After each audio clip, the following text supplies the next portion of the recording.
Hello, good morning, good day. Today I'm going to talk about owning the value chain. What's a value chain, how they own it, and how Lebron James is owning his value chain. If it's your first time here, I'm Ely. I'm a customer experience manager for one of the biggest Philippine conglomerates, and I am also a founder of one of the largest nonprofit design communities in the Philippines.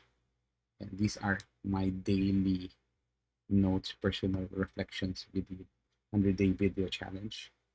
This is how I keep myself accountable to my daily tasks and challenges. I document myself, the things that I learn, um, the stories that I discover, and also I do this to improve my communication skills.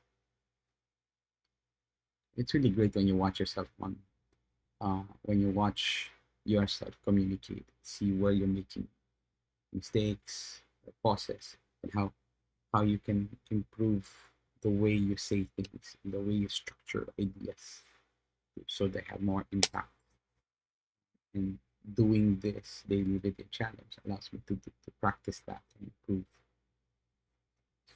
Now, going back to my original topic discussion is LeBron James' own business model, owning the value chain.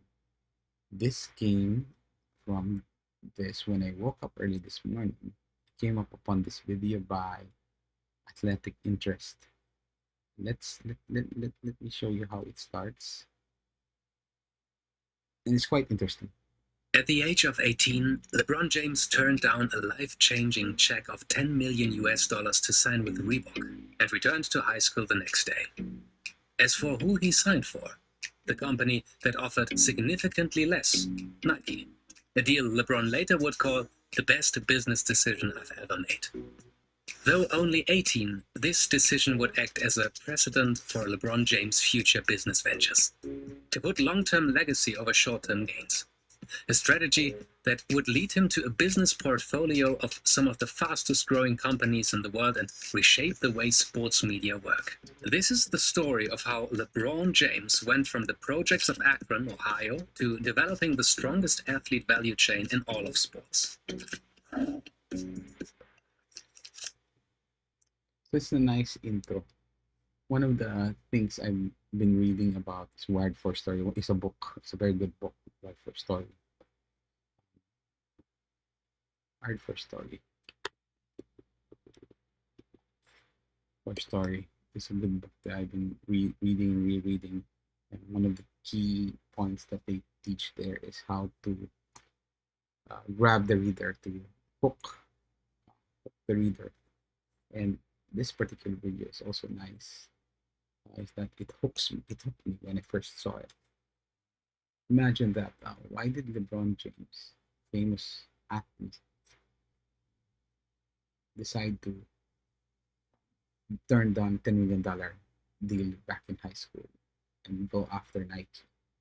And the premise here is that he did that because it was a start of him thinking about creating, owning the value chain. And what's the value chain? We'll talk about that a bit later. But uh, according to the video, it's something that he had learned from Michael Jordan, which is LeBron James' idol. Side note, interestingly enough, I mentioned LeBron James yesterday without me consciously realizing it's tied into this. Maybe YouTube saw me uh, surfing and associated. I might be interested in this because of the topics that I'm looking at.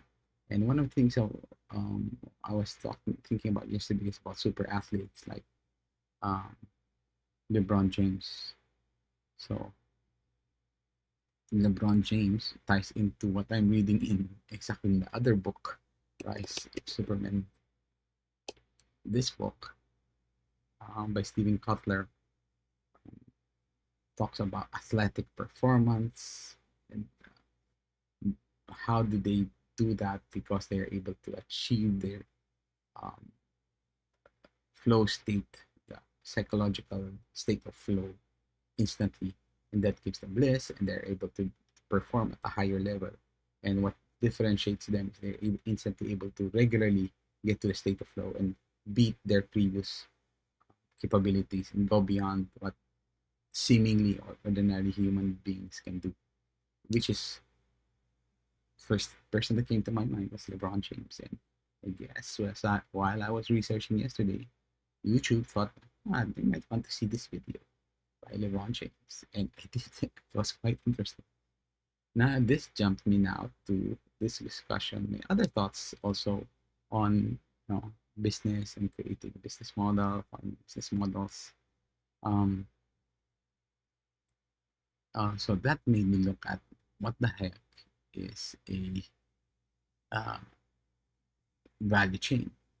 So what is a value chain?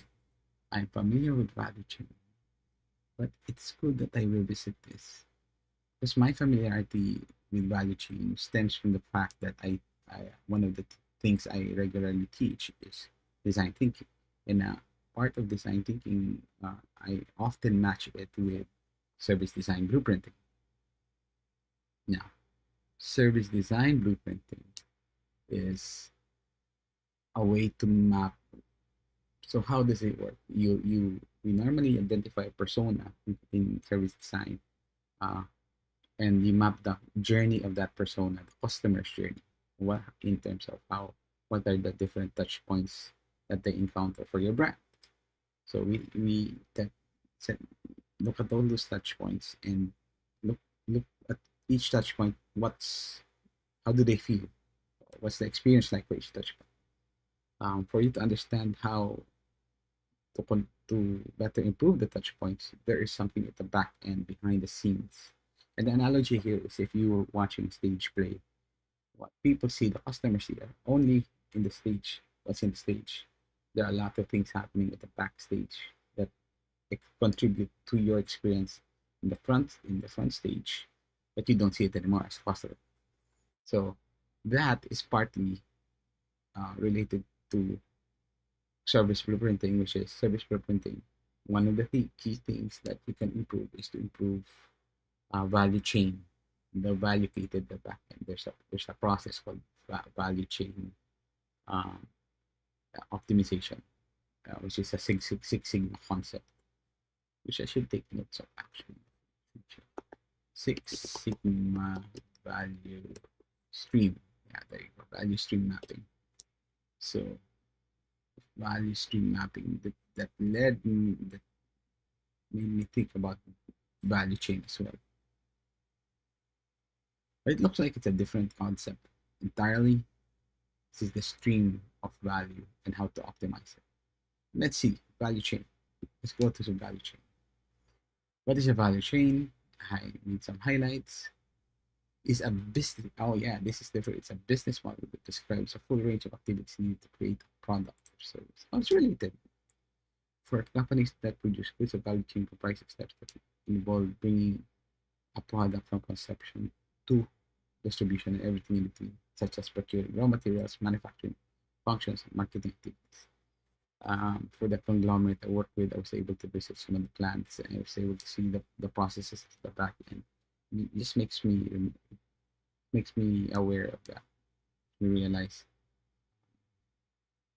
what that looks like. Right. Value chain analysis, takeaways, step by step model, transforming idea recurrently, help increase our business efficiency so that the business can deliver the most value, the least possible cost. Oh, it's exactly what I'm doing when I try to do value stream mapping or service design blueprinting. End goal of a value stream is to create a competitive advantage for creating productivity while keeping costs reasonable. The value chain theory analyzes five primary activities for support activities. Okay, so components, marketing, sales, service. Interesting. This is a way to frame a team as well.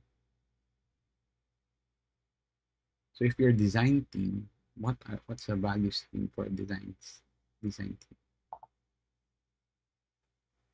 Support activities, technological research, infrastructure.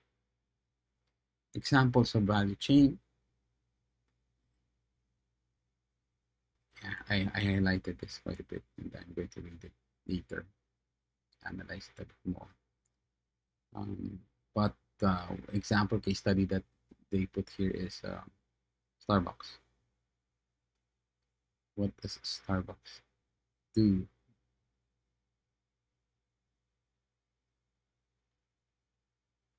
Michael Porter in competitive advantage. Okay. Starbucks is one company that is interesting to analyze from a values chain perspective because of the substantial value added from coffee bean procurement to distribution from store to customer.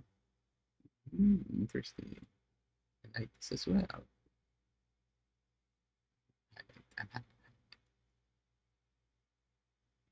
Okay.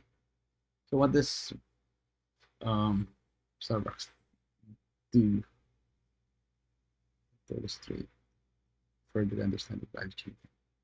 Single store grew to become one of the most recognized brands in the world. Inspire and nurture the human spirit, one person, one cup in one neighborhood. That's a nice, that's a nice mission. Value chain provides the following visual aids first. Now, I like the value chain concept.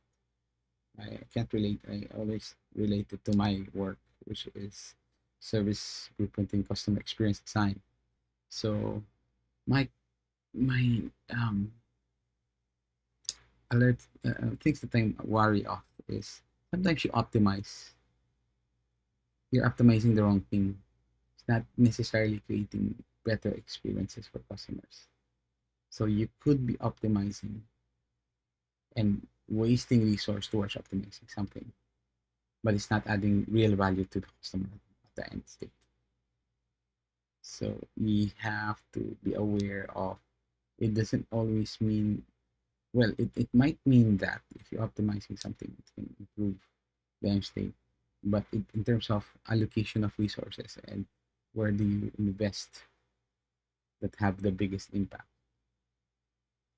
in the most immediate time, then you would have to think about um, customer experience perspective, which is what I do. It's my experience. Yes, I can tie this in. Primary activities in the operations. So they have a framework apparently. This is Michael Porter's value chain analysis, which is great. But I think what's missing here um, is it's always from the business perspective. I'm missing customer experience perspective. Um, because the customer experience perspective can give also can help you highlight where to invest first to allocate your resources first that you can have the biggest impact in terms of brand perception. So it's nice. This is a nice framework. Michael Porter's framework. Concept of management helps business managers to identify better, useful image. Yep, value chain analysis. I like Michael Porter's value chain analysis, but I have to relate it to um, my current work and experience design. What's this? Fresh made donuts today. There's an advertisement. I hate advertising. Well, that's why we were free.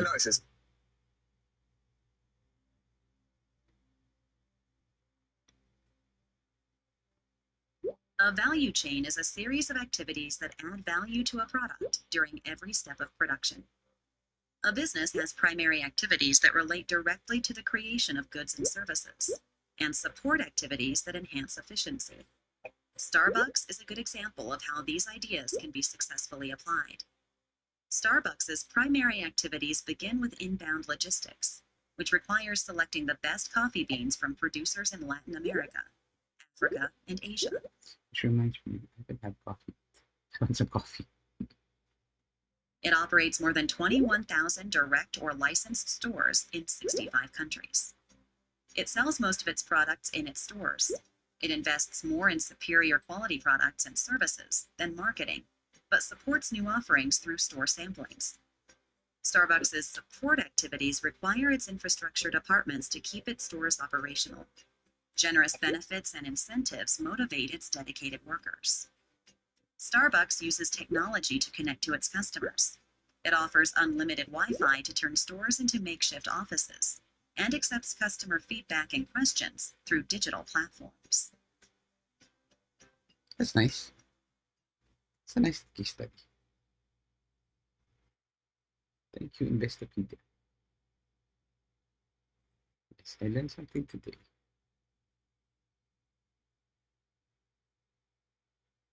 There's another article from HubSpot, value chain analysis as well. Boom, boom, boom, boom. It's the same thing. Yeah, it's the same model. Okay, right.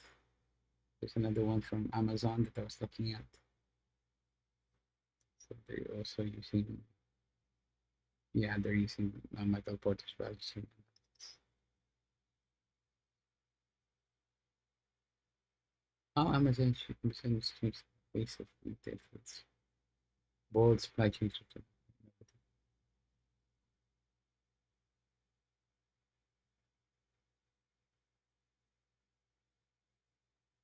Yeah, delivery strategy. Please delivery strategies. Innovative strategies. This is a nice article to highlight as well.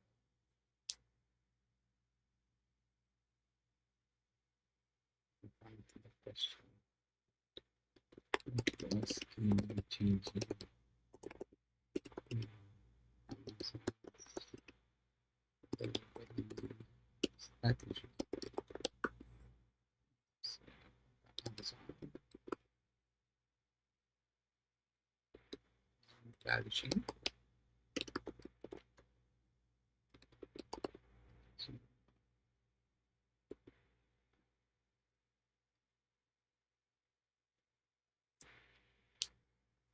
let's play chain management practices. The retrace supply chain, combination sophistication. Yeah, nice, nice. Thing is, when you do analysis like this, the evidence is anecdotal for me. It's a secondary source of information from research that you collected, and I think that kind of research is good. Yeah. So there is a, what was the O'Reilly book that I was reading? O'Reilly. I was looking for O'Reilly value proposition.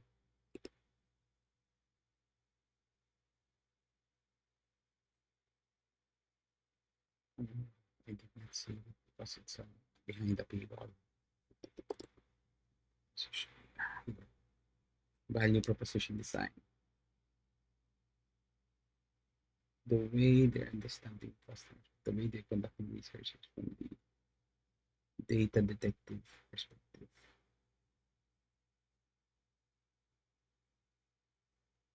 Yes, it's relatively easier to start playing a data detective. Okay, learn something today. I use this to develop my thoughts more. It's a good start. Keep making notes on this. I want to keep, I need to I made a couple of I call it Zettels or personal notes that I added in the past few days that I need to digest a bit more. Every day I try to, you know, build up this my personal notes, my evergreen notes. This is my personal knowledge management system. It's like my personal Google. So when I search for something, a concept that I was thinking about before, I have my own reference. It's easy for me to find and to compose my ideas. It helps me structure it easier. Okay, I will go back to this. For now, that's my stream for today.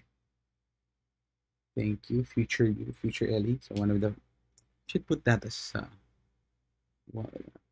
write to your I write to my future self, or message to future self. So message to future self. Understand value chain. Control value chain like LeBron James.